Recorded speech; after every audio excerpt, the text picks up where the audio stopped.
Hello, everybody. My name is Josh Haynes, and today I'm going to be presenting my analysis of the documentary Don't Die, The Man Who Wants to Live Forever, which was released in 2025. This documentary follows the story of Brian Johnson, a tech entrepreneur who's on a mission to stop and possibly even reverse the aging process. It's part science, part philosophy, and part obsession, and it asks a very important question, which is it possible to beat death? And more importantly, should we even try? To give some background, Don't Die dives into the growing world of longevity research. Scientists, tech founders, and billionaires are pouring time and money into trying to extend human life. A lot of it is based on the fear of aging, the fear of decline, disease, and eventually death. What makes this documentary so interesting is how it blends cold, hard science with emotional and even spiritual questions. It shows the lengths people will go to in order to live longer. From taking hundreds of pills a day to doing full body scans to biohacking with the help of AI. You start to realize that at a certain point, it's not just about health anymore. It is about controlling time, controlling fate, and controlling your own death.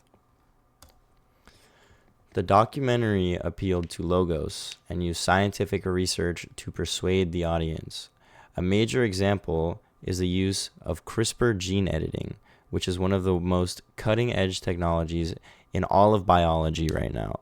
They show lab experiments where scientists actually reversed signs of aging in mice, which improved memory, it healed tissue damage, and it even extended their lifespan. It's honestly pretty unbelievable.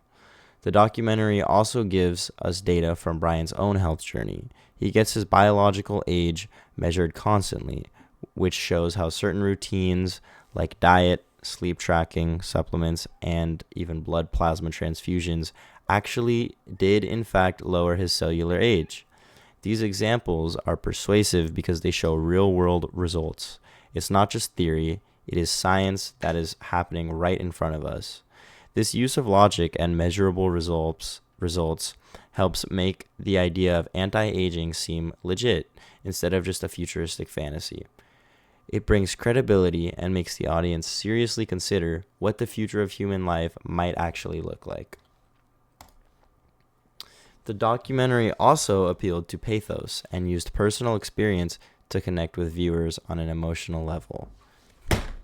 One of the most powerful moments in this film is when Brian opens up about the way his obsession with longevity has impacted his relationship with his teenage son. He talks about how all the time he spends testing, tracking, and optimizing every tiny part of his body has created a little bit of a distance between them. There's a real sadness, like he's chasing his immortality, but he's losing connections and the things that he's fighting to keep alive along the way. This film also taps into universal human fears, the fear of aging, the fear of becoming irrelevant, and of dying. They show split-screen images of people at different ages, and it hits you pretty hard. It forces you to think about your own life, your family, and your future, and you start to wonder, is it better to live a long life or a meaningful one? This emotional appeal works because it makes the story personal. You're not just watching someone try to live forever. You're watching somebody wrestle with the cost of actually doing so. It really makes you reflect on your own values and what you would be willing to give up in the name of more time. Overall, Don't Die uses logic and emotion to pull the audience in. It gives us hard evidence from the latest research, and at the same time, it shows us the emotional consequences of trying to defeat death. The film isn't trying to say whether immortality is good or bad. It's trying to show just how complicated the idea really is. It leaves us with a powerful relationship. How far would you go to stay alive? Would you give up your time, your money, your relationships, or even your peace of mind?